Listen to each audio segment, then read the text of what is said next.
నమస్కారం. ఈటీవీ 360కి స్వాగతం. ముందుగా ప్రధానాంశాలు. తొలి 2 నెలల రాష్ట్ర ఆదాయంలో 13% వృద్ధి. ఆబ్కారీ శాఖకు లక్ష్యాలు నిర్దేశించవద్దన్న ముఖ్యమంత్రి. తెదేపా తీర్థం పుచ్చుకున్న మరో వైకాపా ఎమ్మెల్యే అమర్నాథ్ రెడ్డి చేరికతో 20కి చేరిన వలస సభ్యుల సంఖ్య.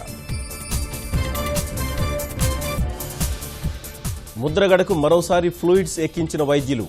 తుని కేసు నిందితుల బెయిల్ పిటిషన్పై నేడు విచారణ. తిరుమలపై విమాన రాకపోకల నిషేధం కుదరదన్న కేంద్రం.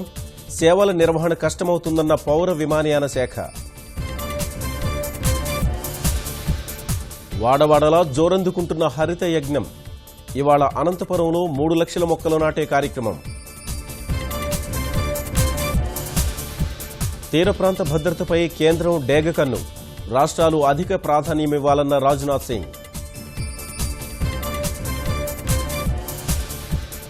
ఎన్ఎస్జీలో చేరికకు మెరుగవుతున్న భారత్ అవకాశాలు. చైనా అభ్యంతరాలను పక్కకు పెట్టి మద్దతిస్తున్న పలు దేశాలు.